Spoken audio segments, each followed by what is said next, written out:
All right, so let me officially welcome you to the April edition of the TSQA Meetup. This week we have Lisa Crispin online. She's an independent consultant, author, and speaker based in Vermont, USA. Together with Janet Gregory, she co-authored the Holistic Testing, Weave Quality into Your Product, Agile Testing Condensed, a brief introduction, more agile testing, she has so many titles. And she and Janet founded a training company offering 2 live courses worldwide, holistic testing strategies for agile teams and holistic testing for continuous delivery. So Lisa uses her long experience with working with a tester on high performing agile teams to help organizations assess and improve their quality and testing practices and succeed with continuous delivery. She's a Dora guide for the Dora community of practice. You can find her at lisacrispin.com, agiletester.ca, and agiletestingfellow.com, and also LinkedIn. So please do connect with her. She's wildly approachable, and she's always posting little ideas that spawn conversation. So Lisa, thank you for joining us this month, and I can't wait to hear what you have to share with us this time.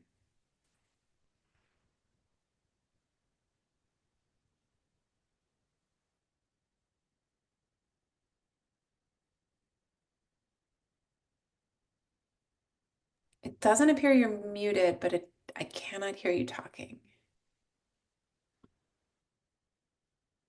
How about now? Oh, I can't believe I said all that without knowing I wasn't speaking. So thank you very much. Thanks for that kind introduction. And I hope I didn't share my slides too early, but I'm not good at following directions. So anyways, I am so delighted to talk with y'all today. And it doesn't look like we have a huge group. And so I think there are some points at which we can kind of pause and have a little discussion.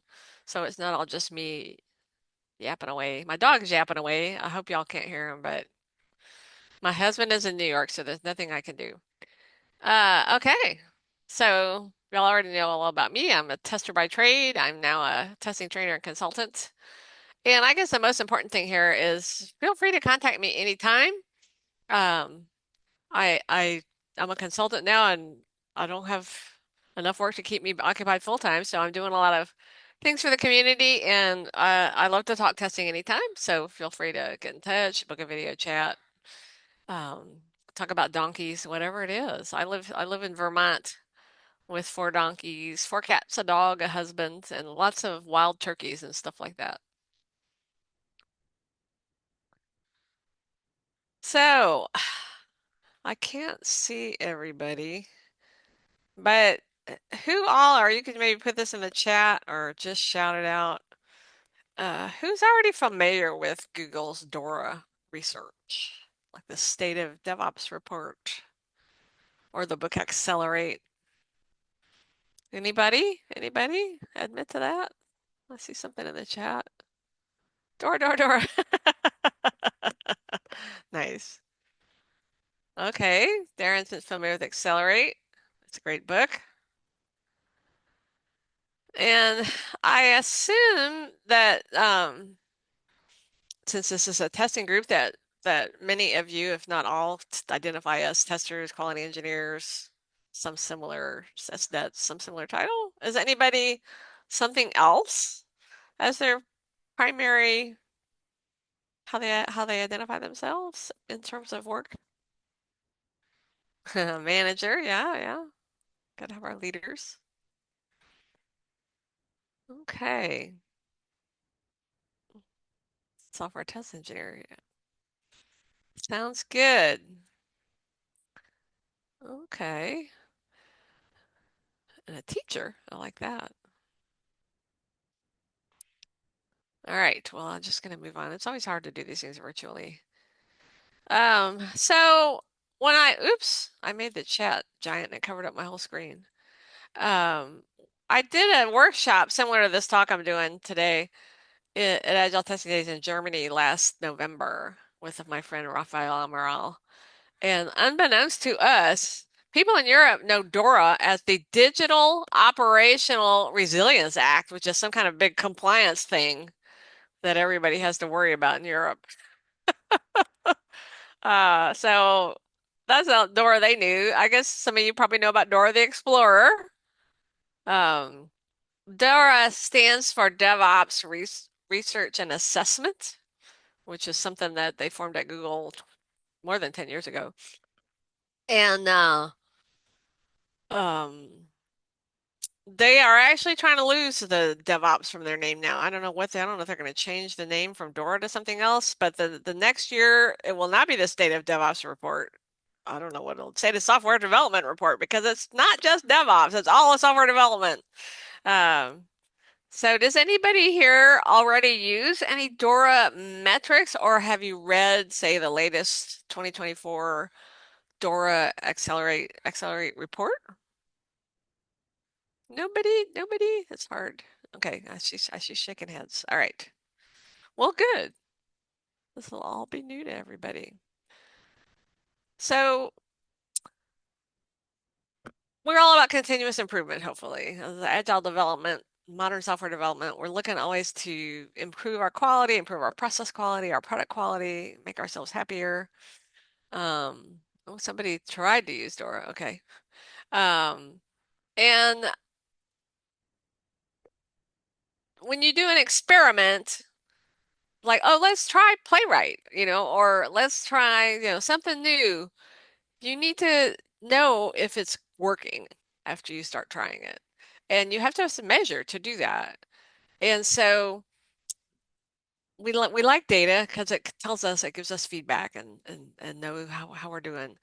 And I like to use the Dora key metrics as an example for how to measure things because they are metrics that apply in most contexts, which a lot of times people recommend metrics, but they don't work for every domain and every environment.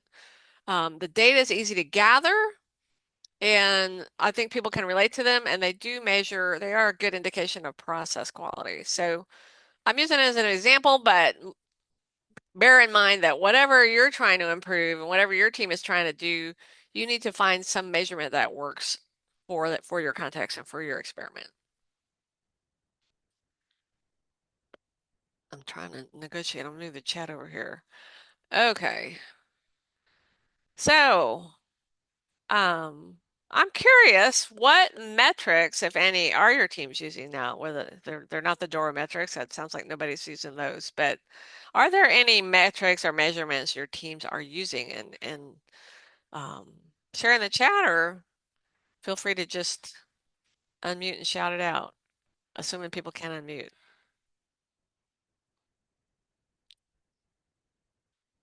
Yes. Vibes. Yeah. Well, that's vibe. I've heard of that vibe programming, or vibe coding. It's not great. It's not great. Feelings are valuable and important, but they're not always all the information we need. We have a lot of story level testing where I did some testing around this thing. And so I have a count of added tests for regression Mm. and then things that were automated, total size of regression, things that are regularly failing versus new things failing, severity. And then a lot of it's bug metrics and then customer facing metrics. Oh, wow. Okay. So you're getting lots of information.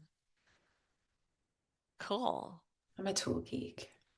So is there anybody here who is their team's having not collecting any metrics and you're struggling to figure out what data would be helpful, or you are using some metrics, you're not finding them useful? Anybody have anything to share around that?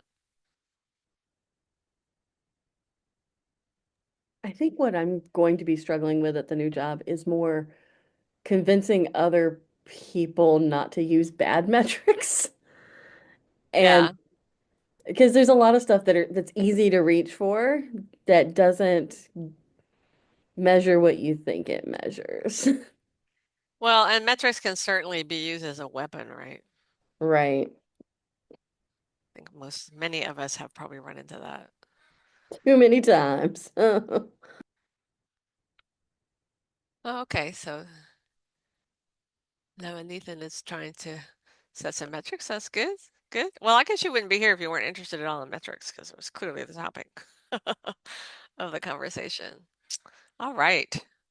Well, let's move on and talk about the Dora metrics and the Dora research. Um, so this is, like I say, this research has been going on for more than 10 years. And their goal is to understand the capabilities that drive software delivery and operations performance. And by performance, they mean not only, how successful is the business, how successful is the team, but also are people on the teams happy? Are they enjoying their jobs? Are they burning out?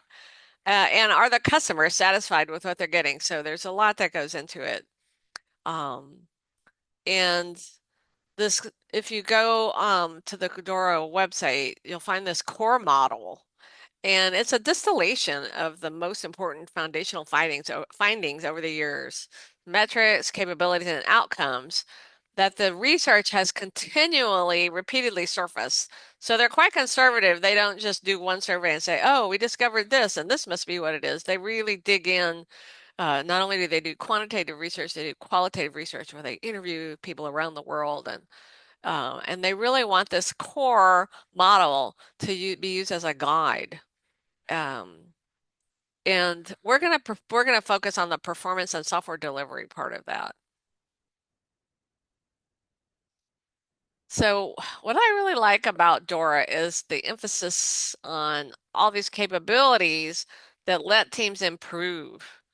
Things like it was Google research years ago that showed that psychological safety is a prerequisite for any team to be successful and be able to continually improve.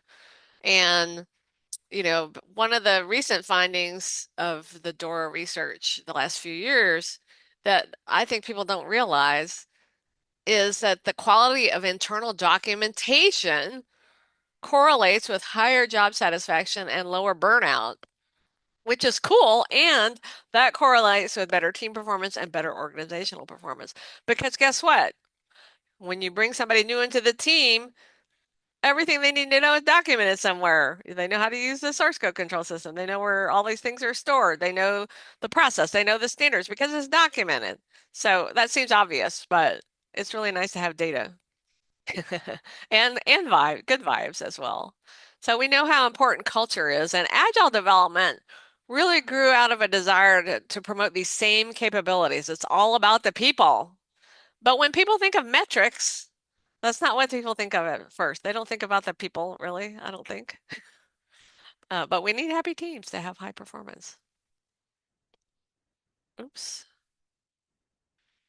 So we're going to focus today on these 4 key metrics for software delivery. And the important takeaway here is that these metrics track the team's ability to achieve positive outcomes. So let's look at these positive outcomes. And again, I love Dora because the emphasis is on people. So there's lots of research going back 20, 30, maybe more years than that. Well, the research I've been looking at the last 30 years, what makes software teams successful? It's not the tools, it's not Playwright, it's not Cypress, it's not the frameworks, it's not the tech stack. It's getting the right people and getting out of their way and letting them do their best work. And before Dora, we were just going off our experience of what seemed good and what was working for us or what we found out worked for other teams. That's why Janet and I wrote so many books because we learned about all these things ourselves or from other people, things that work for teams, and let's share that so that everybody can have a chance to try it. And, teams were embracing good development practices like test-driven development, behavior-driven development, pair programming, automation. And those teams had more success and they enjoyed their work more. But we didn't really have solid data to show people. And obviously, this well-being is quite key. When we enjoy what we do and we work at a sustainable pace, we're happy, our customers are happy, our business stakeholders are going to be happy. So there are a lot more metrics than these 4 key metrics. The reports also talk about culture, organizational performance, software delivery, documentation, all kinds of things. But these are the 4 main things that they have found let them evaluate the performance of a team or an organization. So it's based on data rather than opinions or guesswork. Um, so, and again, they're measuring outcomes. A lot of metrics people use are more activities. How many bugs are there? How many lines of code are there? How many pull requests are there? What do those mean? And again, Dora also does qualitative research with interviews, but these key metrics are based on data that we can measure. So let's talk about the four metrics. The first, in no particular order. Yeah, those metrics are easy to game. Yeah. So lead time for changes. This is a lot of people think of lead time or cycle time differently than what Dora does. So for me, cycle time is when my team starts working on a new user story to when we get into production. The Dora metric is only about the time from when you commit a change to your source code repository, to your trunk, and it gets out to production. So it's all about the deployment pipeline because they have found that that's a key indicator of team and organizational performance is how well that deployment pipeline works. How efficient are your continuous integration and continuous deployment if you're doing that pipelines? And so over time, we want to see this lead time go down and your team's performance should get better. And so when you have this low lead time for changes, it means your continuous integration, continuous deployment, your deployment pipeline is efficient. And um, that, like I say, they've just correlated this with teams that perform well, companies that perform well.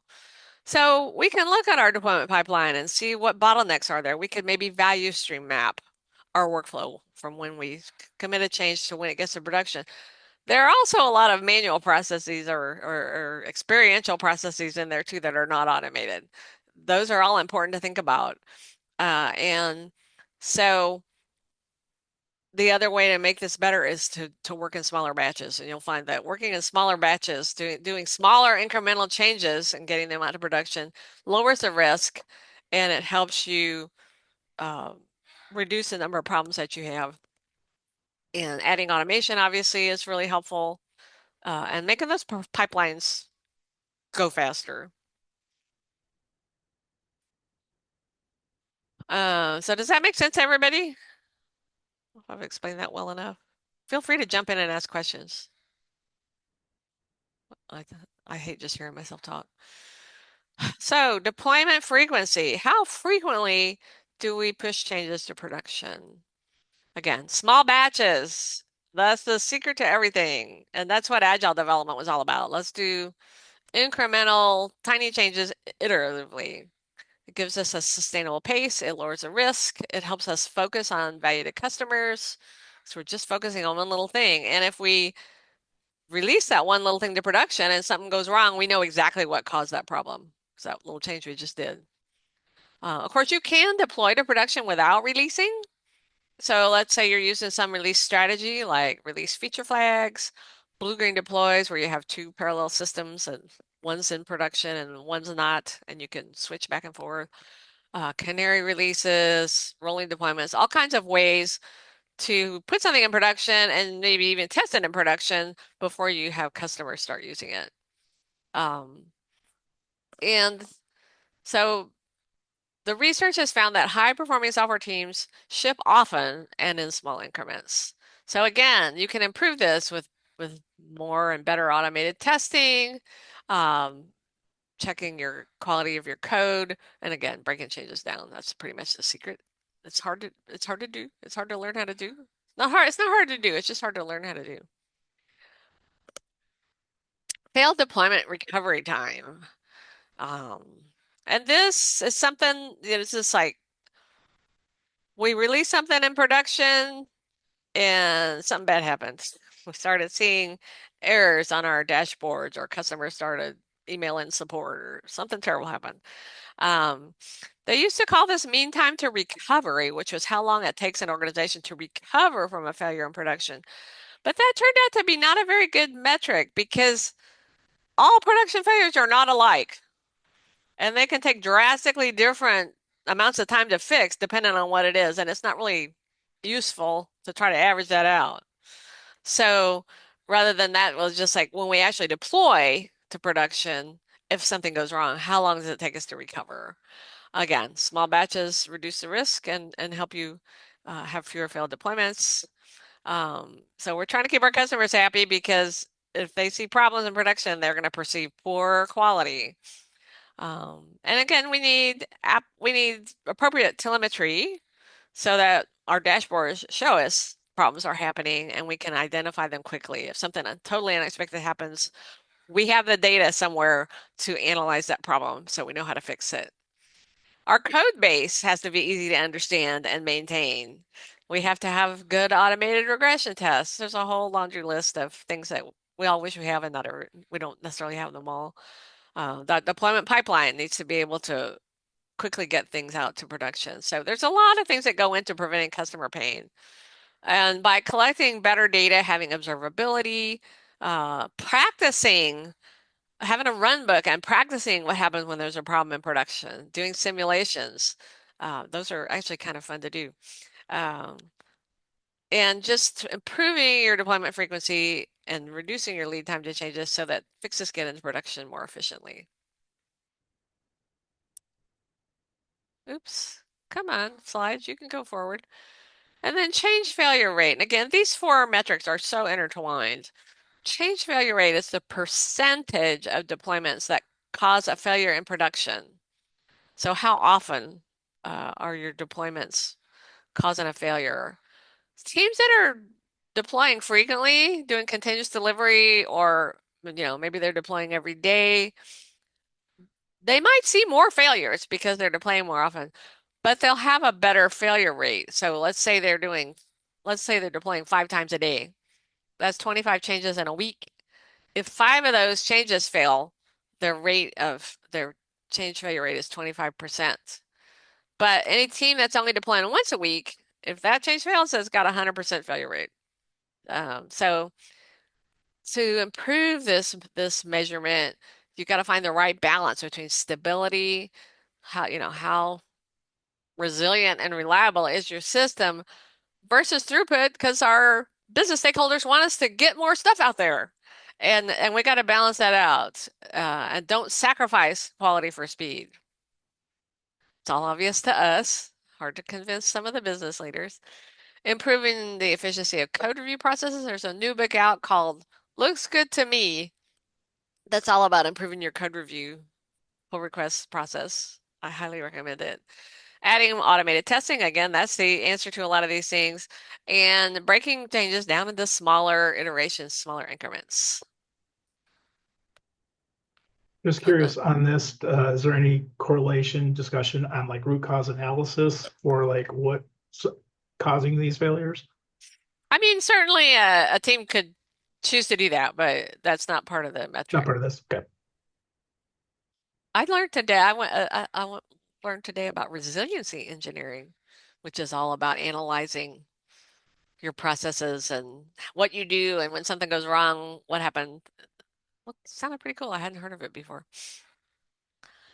So this is a summary of, it's probably kind of hard to read, but this is a summary of the groupings of the different organizations that participated in last year's survey. And these groupings emerge from the data. They don't set in advance, elite will be this, high will be this. They just look at what they've got and report it. And the idea isn't that, oh gosh, everybody needs to be elite. You just need to be where it works for your business. So if your business doesn't, if you're in a business domain that, because sometimes customers don't want frequent releases, airline software, they're really not keen to be upgrading that all the time. Television studios that run 24/7, they're not very keen to upgrade. So there's, it all depends on your context. But it's just interesting to just see, and over the years we've seen uh, this elite category more and more. There's a higher and higher percentage into this elite category of people who are doing continuous delivery and are able to do it with confidence because they've got good practices in place. They're using the small batch sizes. They have lots of automation. They have reliable deployment pipelines. They're treating their employees well, so their employees are happy. There's just a lot that goes into it. So It's just kind of just informational. They're not trying to judge people here. But I think the highlights are interesting. And one of the things they really made a point of saying in this year's report or last year's report is that your improvement matters much more than your performance level. So as long as you're always trying to get better, that's what matters. Of course, they jumped on the AI hype train. And interestingly, individual developers were like, yeah, I'm doing a much better job, but actually it negatively impacted organizational performance. They think that's just people getting started trying to use these tools. But it was a very interesting result. Um, and then platform engineering was a big part of it. Organizations with platform engineering teams get a boost in organizational performance, software delivery performance. And again, there are with all of these things, there are good and bad, and then that's all in the report. User centricity, I think this will resonate with everybody who's a testing professional. If we understand our users and we know what they need and we deliver something that they really need and we get feedback from them that, yes, this is making our lives easier, this is solving our problems, we're very happy. The teams that have that connection to users are perform much better. They have a much higher job satisfaction, a much lower burnout rate, and their performance is better, and the organization's performance is better. Huh, what a weird thing. When our people are happy and not burned out and get good feedback and get the satisfaction of, yeah, we did something great for our customers, everybody does better. Um, Now I know there are a lot of business domains where where are your end users? And it might not even be people. But I just thought that was an interesting result. And then stable priorities. How many of you have lived through? Okay, well we've planned our if you're doing Scrum or some agile thing, we planned our sprint or iteration, and we're working away on these stories. But all of a sudden, here comes some marketing person, and they're like, "Oh no, we need this change right now. Stop what you're doing and work on this." Those competing priorities just frustrate people and burn them out, and nobody can work well when there's task switching all the times.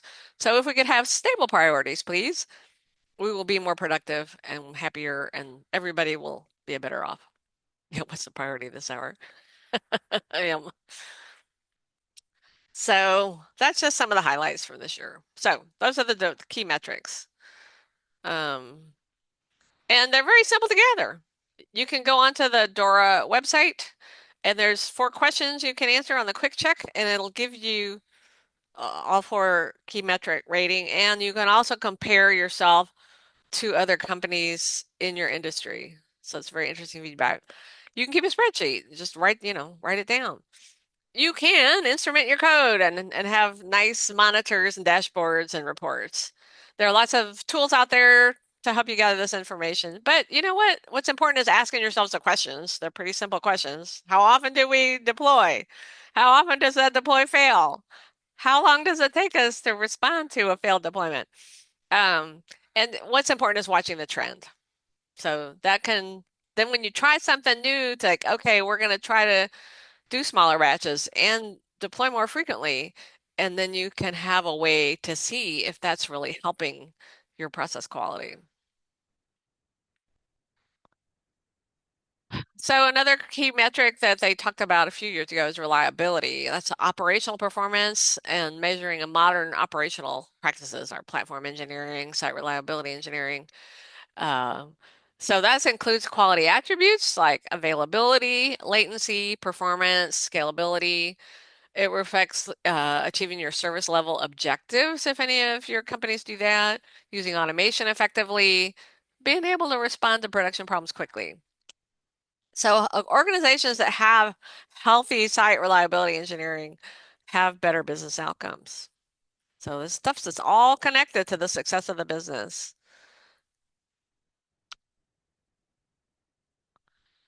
So everybody has a different context. And this is a partial list, obviously, of all the quality attributes we might be concerned about. So I'm curious if you take a minute to think about it. For your team where you're working now or teams you've worked on before, what quality attributes were most important? We can share those in the chat or just shout them out. I've been working in health tech for like a million years at this point. So it's all about security, stability, and recoverability for us. Mm, interesting. Also, the lack of change because everybody in healthcare has to retrain. So that's Oh, something that's fundamentally different in healthcare is that the less they use it, right? We kind of joked earlier. I'm like, I am making sure I have the right Zoom settings tonight. Make sure I know where all these buttons are. That can't happen in healthcare, where we No. would mm, be okay with that in our iPhone, like, oh, where do I share this picture? Facebook. That's okay. It's not okay in some of these critical systems. Change is extremely expensive in health tech. Yep. And I don't mean like a health tech startup, but I mean like bigger health tech where you've got doctors and medical professionals logging into stuff. I'd like to quickly add that's also true in retailer, but you've got the other side is that they want things to happen fast and people have very low training. So it oh, must remain the same. Right. And but they'll be highly critical of that one very obvious bug that when you hit the point of sale, if you go cash and then you have to also say print receipt, they're all like, oh, this piece of terrible software.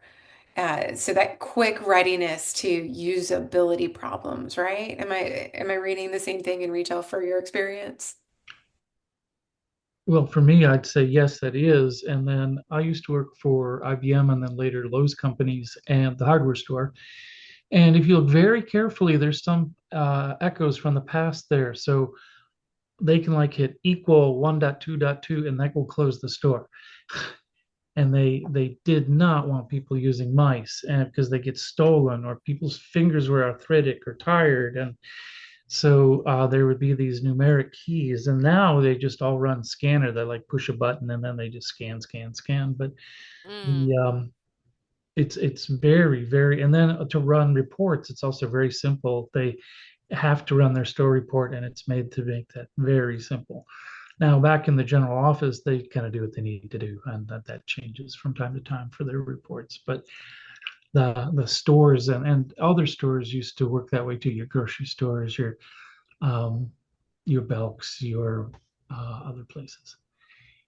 so would Um, that be a kind of a usability concern? Make it very simple? mhm. Simple, and then I chimed in because it needs to be sane. It Mm, needs to be simple and sane. And so if you pick up another release, you can maybe add some things, but the old things have to work.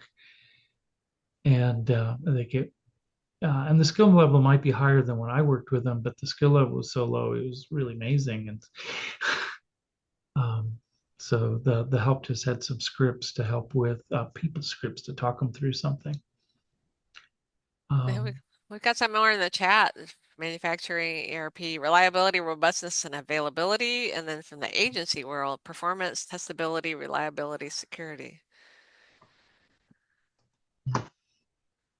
It's so interesting. Like, yeah, the usability in that context. I wouldn't have thought of that. It makes a lot of sense.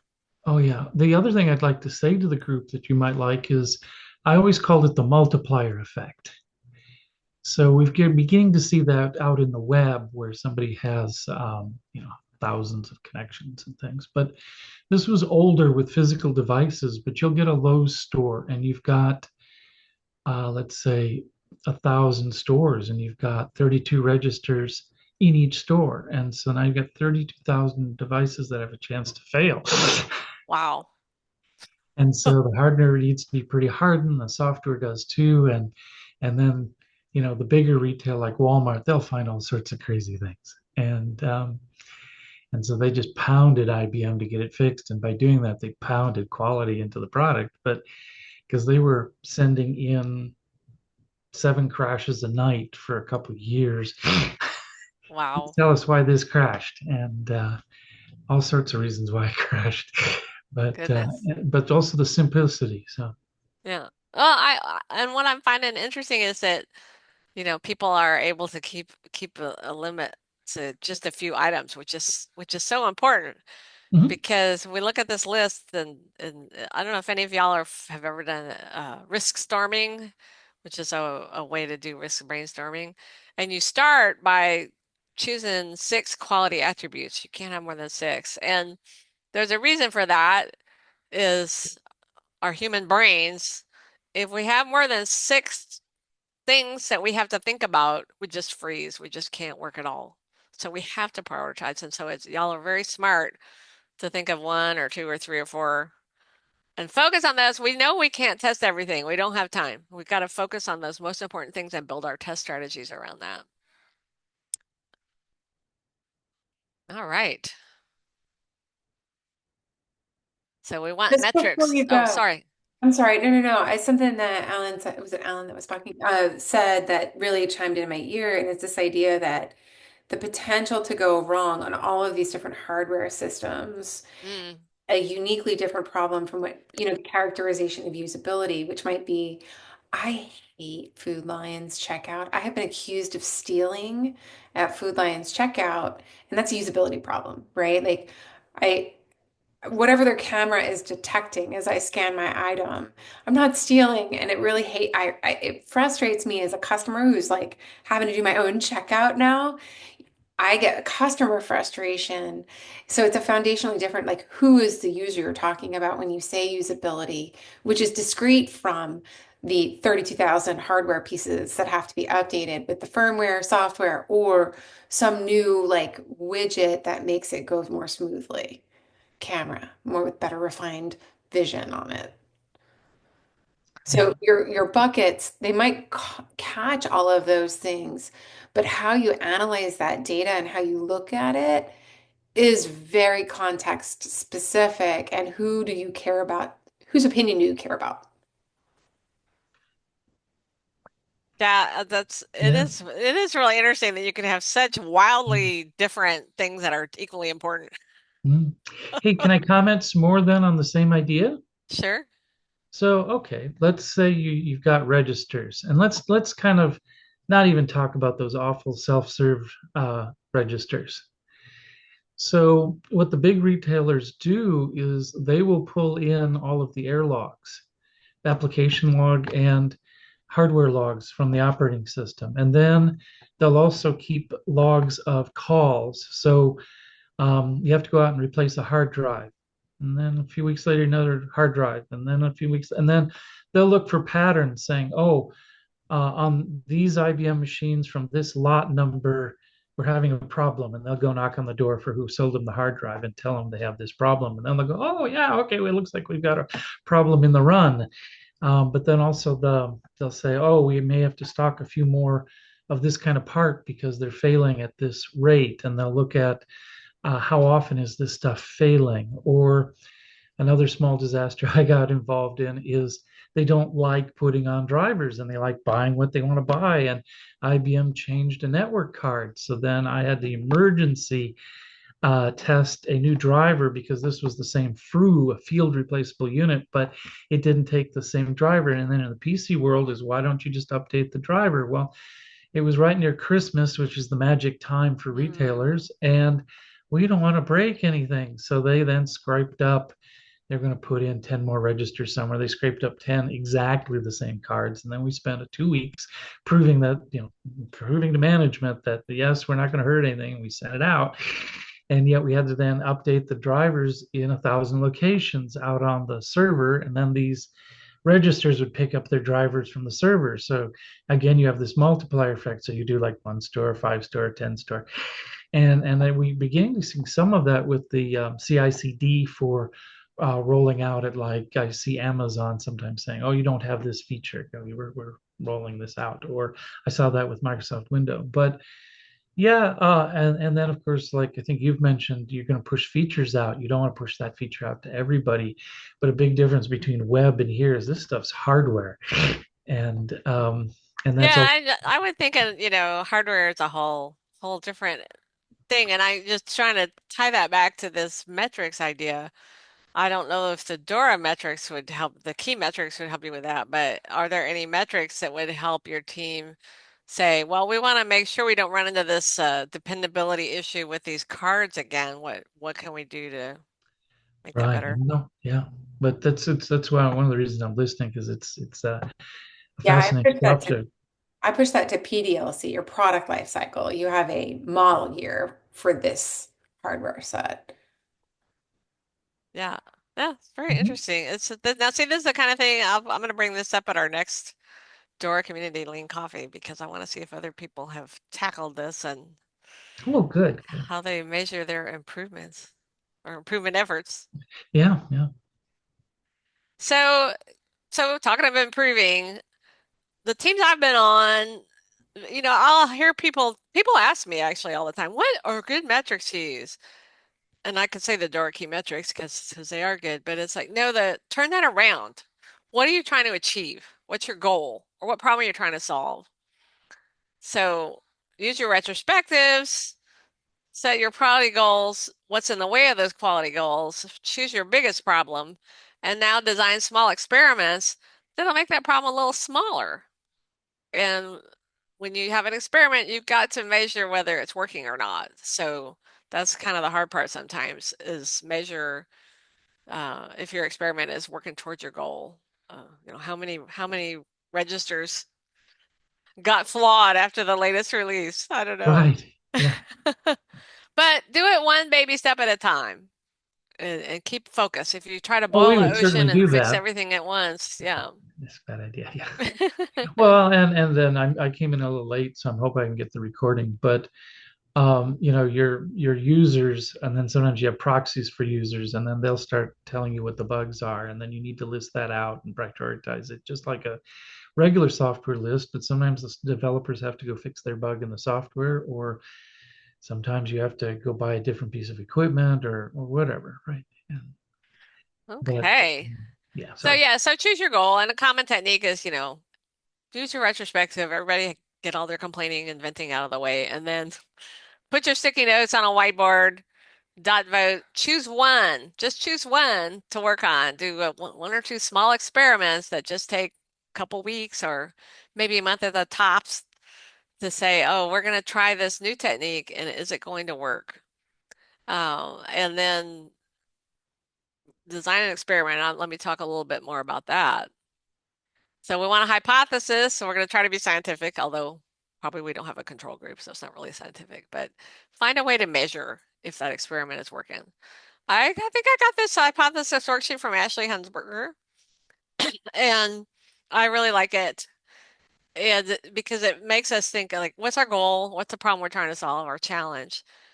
We believe that we're going to start automating our test playwright. That's kind of a big one, but we're going to try some technique to some small thing will result in fewer problems or more improvement here. And we'll know we have succeeded when that's the tricky part. We've got to measure it and we got to give it a time box because we want to be able to get value out of that experiment. So it's easier just to show an example. So let's say our unit tests are really slow. They shouldn't be slow, but a lot of times they are. And gosh, they're failing a bunch in our continuous integration. So what is that? What's going on with that? Well, it turns out they're just slow. But if we could run them in parallel and speed them up, then maybe the developers would run them locally before they commit. Because what's happening is they don't want to run them. It takes too long, so they just go ahead and commit their changes, and then the tests fail. So let's run them in parallel, and then the developers will run it more often and we'll know we have succeeded when our failure rate is reduced by 20% in 2 weeks after we finish parallelizing the test. And if that doesn't happen, we can tweak the experiment or say, okay, we learned something and let's try something different. So that's the idea behind good experiments. Got to have a time box, got to have some way to measure. So think about what's in the way of your own team's quality goals. Can you think of something that you could get your team to try some small experiment that would make that problem any smaller? Does anybody have any, think for a minute, does anybody have any ideas that they would share? I don't know. How much more time do I have?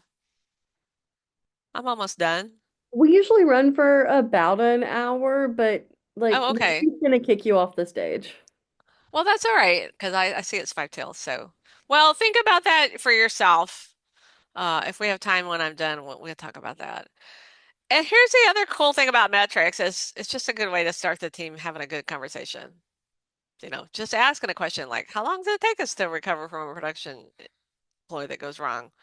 And then you can start talking about, well, what could we maybe try? What kind of experiment can we try? How would we measure that? So I kind of am at the end. So think about one thing that you might try with your team, something you picked up this evening that you might want to try with your team. We'll get back to that. The Dora community, I highly recommend it. I joined it a couple years ago and have learned so much and has so many good discussions. And you know what? The discussions always end up being about testing and quality because that's kind of what it's all about. So it's just Dora.community. It's a Google group because it's Google. I was like, wow, I've gone back to the aughts, early aughts. We're in a Google group. But there are good discussions and really great lean coffees and stuff. And I will share these slides with y'all. If my slide would advance, I've got some more resources for you. I've got a page on my website that's just got umpteen references to books, videos, webinars, blogs, you name it, related to DevOps, continuous stability, observability, and all kinds of stuff. If you have any good resources to add, let me know. And I'm just going to show my gratuitous donkey picture. That's Chester. But let's go back to the one thing, and I'll stop sharing. But what's the one thing? Anybody have something they would like to try back at work in a couple minutes that we have left? I want to make them do stand-ups, like All right. daily in-person stand-ups. Oh, They okay. actually have to stand and they don't just drone on about the thing that they couldn't figure out or the problem with the request and why the world is a misfit and not the software code. And how would you turn that into an experiment? What would you expect to be the outcome? What I what I want is more visibility into the work that people are doing. And there's a Okay. couple of different ways that I can get this. One of them is update your tickets, spitballing. One of the problems is that the team is very siloed. It's a very, very small team in a very, very small company working on very specialized tasks. So they don't see a need to really share much with each other because they're not doing collaborative tasks, Mm. which is cool. Love that for them. But standing above them, like above the day-to-day work, it's hard for me to tell what are we doing? How much progress are we making through this? Also, there are 79 items in the weekly sprint. There's four developers. Ay, ay, ay. A little granular, perhaps. Or not, or they are actually trying to take on the moon and It's the Yeah. the moon thing. So what I would like to do is design an experiment where I can say, okay, if we start to do daily stand-ups, what I expect to happen is that we'll see a little bit more visibility into what the individual players are doing, and that will help us with capacity and sprint planning next week. So you would see as a result that the plans you make might actually happen. Right. We'll be able to say, these are the tasks we're going to get done and actually get them done, as opposed to just pretending we're doing sprints, but we're really just doing Kanban. Yeah, I love it. I love it. Yeah, you could say, okay, that 20% will actually happen, and then if it happens, then it's, okay, let's go for 30%. Yeah, I would love that. Yeah, thank Nice. you so much. This was amazing. Does anyone else have an experiment they're thinking about? Which is kind of what you just did. Like one of the things, kind of that's still Kanban related that you mentioned is, it's still working with the gotta do's, the must haves versus Mm. nice to do's versus like to do's. So they can kind of get that conceptually in place that may help with the right prioritization and commitment levels. Definitely, definitely. I mean, the teams I've been on that, we became good performing teams. It seemed like we were fast. What we were actually good at was just working with the business stakeholders and product people and say, okay, do you really need this? Okay, good. Do you really need this? Okay, good. And to strip that thing down just to what they really need. I I love just that. need predictability. Like that's where I'm heading for. Predictability.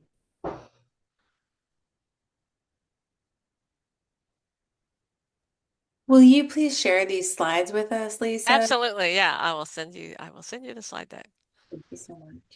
All right, Thank I'm you going to for go ahead putting this and live. stop recording. I want to thank you, Lisa, for joining and preparing this content, and for all of those online. And for those of you listening, recording later, thank you for coming out tonight and getting good snacks and contributing to the conversation.